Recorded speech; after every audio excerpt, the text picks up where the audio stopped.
Swayam Prabha. Digital India. Educated India.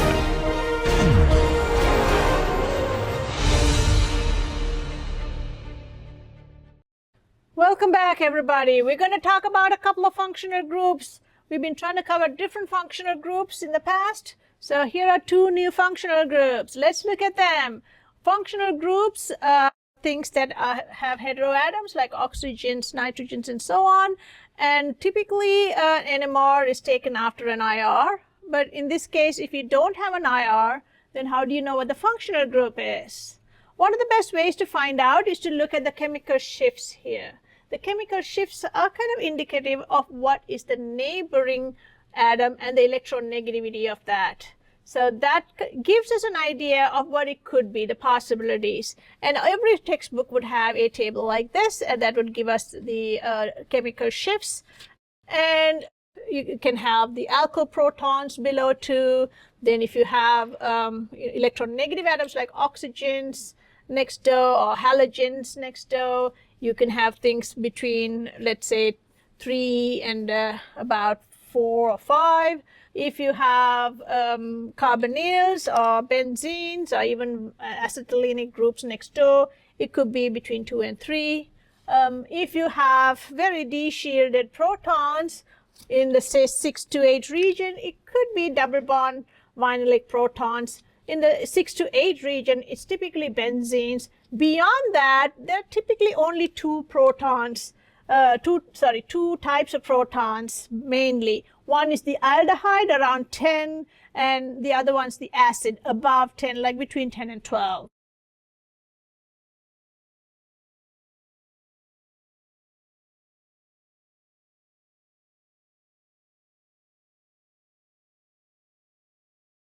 So let's look at the structure right here, guys. So we have over here 3 peaks, A, B, C. Let's tabulate the data first. So then we can go about, solving it. A is blown up here, 3.65 it says, and it's going to be a doublet. And when you go down the line here, so B is a big multiplet, and it's at about 7.3. And C is at 9.7, and it's blown up here as a big triplet. Let's look at this, guys. Let's look at what all of these mean. That would only make more sense if you know how many hydrogens are buried under each one of these. Let's take your centimeter ruler, go over here and measure this out. This one is about 4 centimeters here. This is about 4 and 6 and 2. So let's write that down. 4 centimeters. This is just a kind of a back of the envelope calculation to figure out your ratio. 4 and 6 under the multiplet.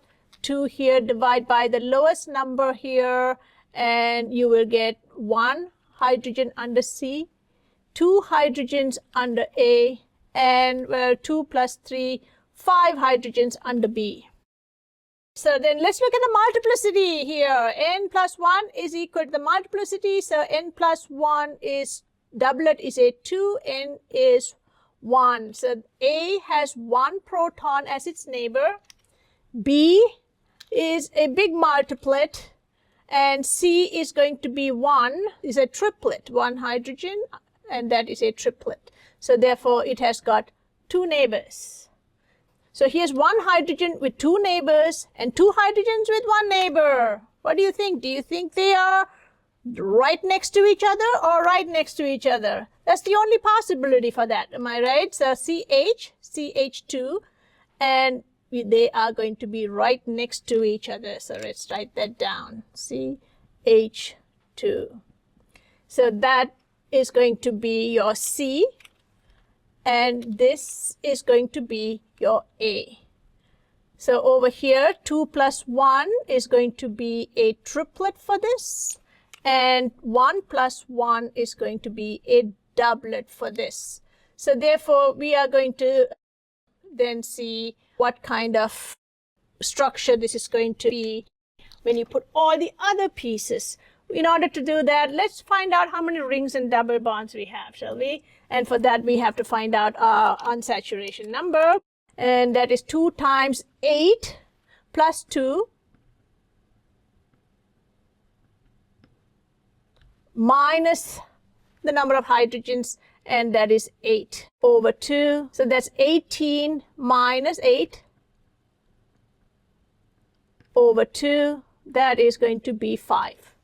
So we have something at 7, peaks at 7, between 7 and 8. Typically in this region, it means it's a benzene. If your IHD is very high, 4 or above, well, check this region. If it has peaks in the benzene region, that means 4 out of the 5 IHD would be for a benzene ring.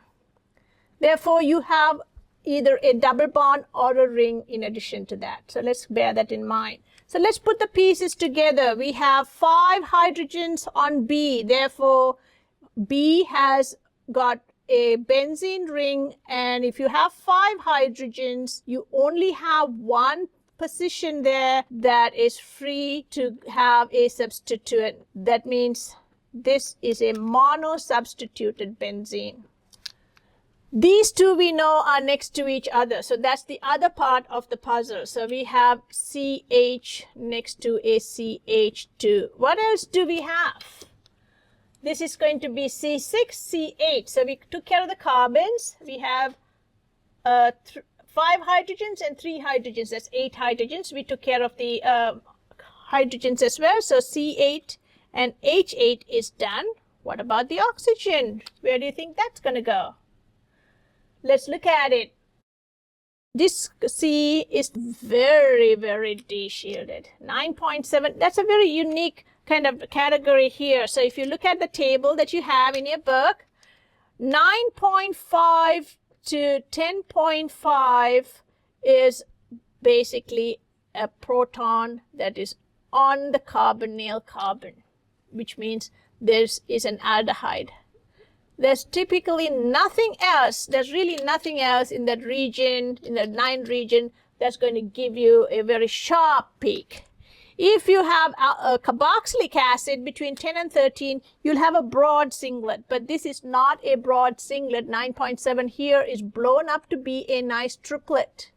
Therefore, it is a CH, not an OH or an NH. So therefore, this oxygen doesn't have a hydrogen on it. It is a double bonded oxygen. Next question. So we have those 3 pieces here. How do we put them together? Where are you going to put the carbonyl?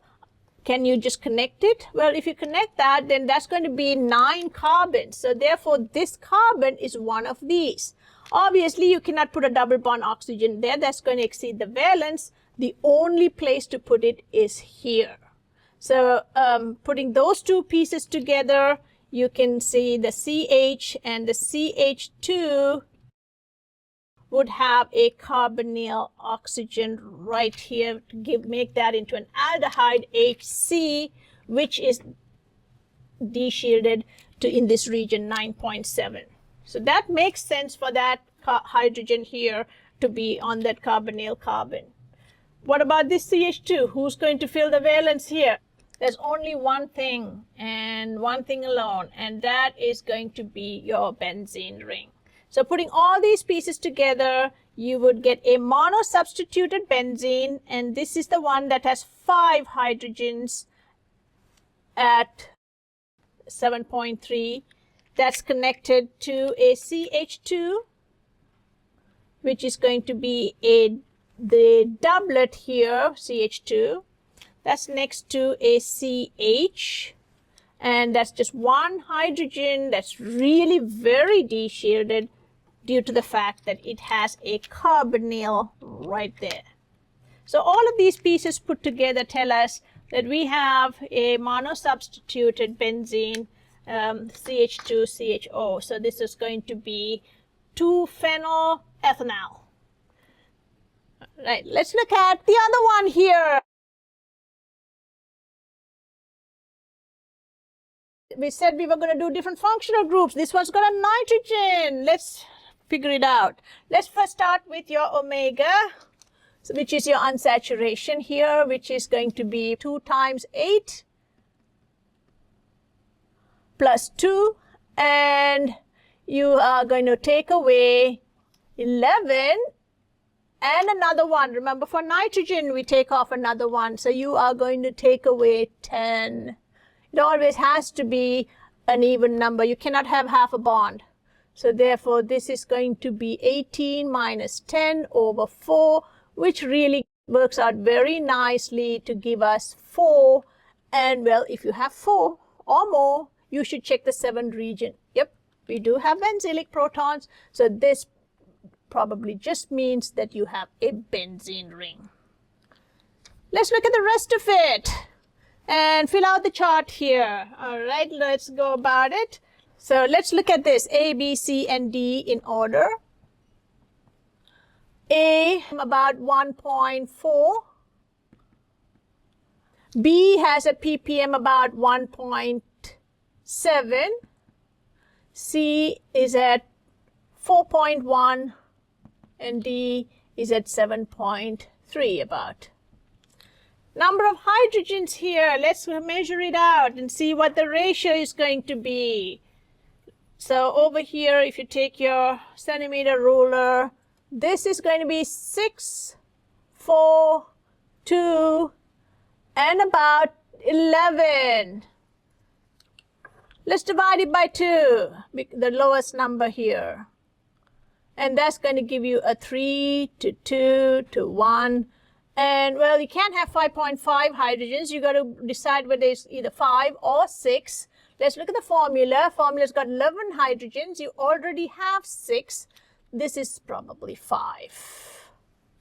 So we have all of our hydrogen ratios now taken care of. Let's look at the multiplicity here. This is blown up into a doublet. This is a broad singlet. You can see it's not sharp like the others. It doesn't have these pokey ends. It's just got kind of a very broad symmetrical peak here. At 4, you have a quartet. Very nice, beautiful quartet. And around 7, you have kind of a complex pattern. Let's call that a multiplet for right now. Okay, let's look at our neighbors. Neighbors is just you getting information from the multiplicity. N plus 1, n is the number of neighbors, is equal to the multiplicity here. So if you are a doublet, n plus 1 is 2 because that's just 2 splittings there. So therefore, n is just going to be 1. So you have 1 neighbor for A. Singlet broad, that's 2. That's a singlet, so n plus 1 is 1, n is 0. You have no neighbors here that are splitting you. C is a quartet, n plus 1 is 4. Quartet is 4 little peaks here, so that is going to be 3 neighbors. And this is a multiplet with 5. So let's look at this. 3 hydrogens with 1 neighbor and 1 hydrogen with 3 neighbors. What do you think? You think they're neighbors, or do you think they're neighbors? Right? So that's exactly what we want. 3 hydrogens with 1 neighbor, and that 1 hydrogen has 3 neighbors. So these guys are next to each other. Not probably next to each other. They are next to each other because there's no other possibility for that.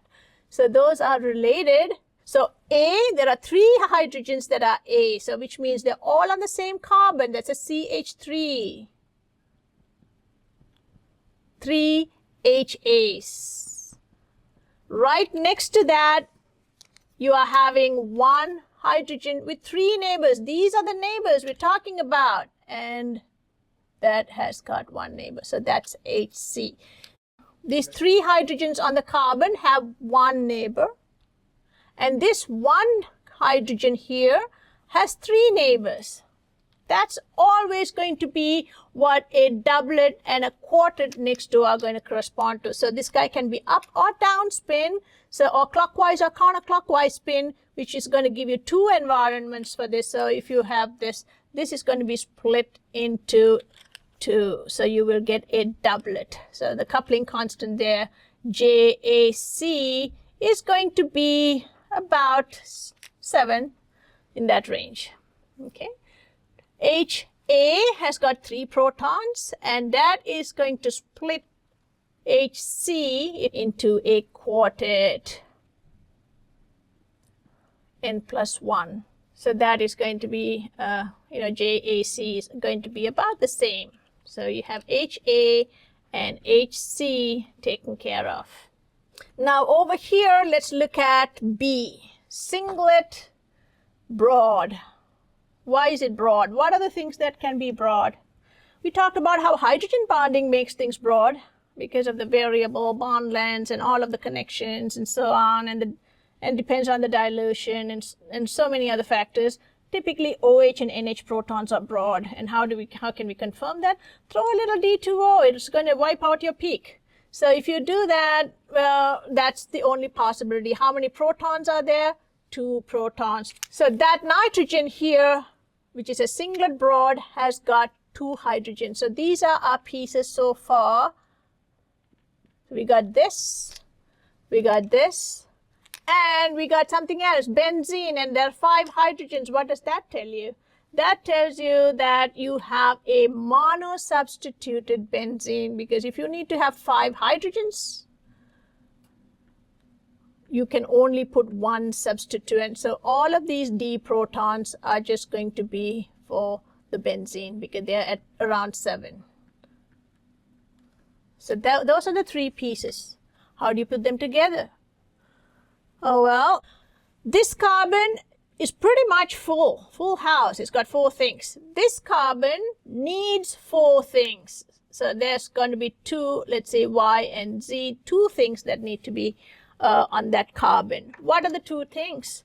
Well, if you put your benzene here, that only leaves you for 1 space here, and there's only 1 thing to put on that Z position, and that's your NH2, right? So that's basically how you kind of figure it out. You bring in the pieces, especially see that, which ones are coupled to which. For example, you can say CH and CHA and CHC are coupled. So therefore, they are neighbors. This is a kind of a standalone item, and NH2 is a broad standalone item. NH2 in this case is not splitting the neighboring HC. Unless you have a very high resolution spectra and maybe a brand new bottle of this with no contaminants, you won't be able to see it. Let's put them all together, guys. So you have a benzene with 1 arm free to hold somebody, and that is going to be probably this carbon. Let's try it out. So that's C with an HC. Next to that is going to be your CHA.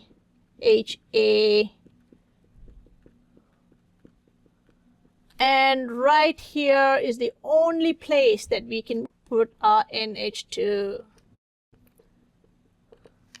So does this all make sense? Yeah, you have 5 of these hydrogens all in pretty much the same place because this is just mono substituted. This is kind of a donor group here, which means your ortho and para positions are going to be more shielded, but we don't really see all of that. We are just seeing all of them lumped together here. So this is your D protons, and all of them are around 7.2. It's hard to kind of decipher, the pattern here, ortho, para, meta, and so on. This is your HC and HA, and we already talked about how this is going to be a quartet, and this is going to be a doublet, and this is going to be your broad singlet. So on low resolution spectra, it's impossible to see the splitting here. Even though this is 1, 2, 3 bonds away, you wouldn't see the splitting. So that's kind of concludes our structure. So in summary, we're looking at 2 substitution patterns here. One is a CH-CH2, and that gave us a doublet, triplet. So a CH-CH2, this is going to be a doublet triplet. We also saw another pattern here, and that was a doublet quartet. A doublet quartet is going to give us a CH-CH3. So here's your quartet and here's your doublet. So those are 2 patterns in addition to the other patterns we saw singlets for methyl or tert-butyl that are next to carbons that don't bear hydrogen. We saw a triplet quartet for ethers, septet doublet for isopropyls, triplet sextet triplet for N-propyls, and here are 2 more. So it's nice to know these trends, because as soon as you see triplet doublet or quartet doublet, it immediately comes to mind that these are going to be the substitution patterns. All right, talk to you later, guys. Let me know if you have questions. Bye.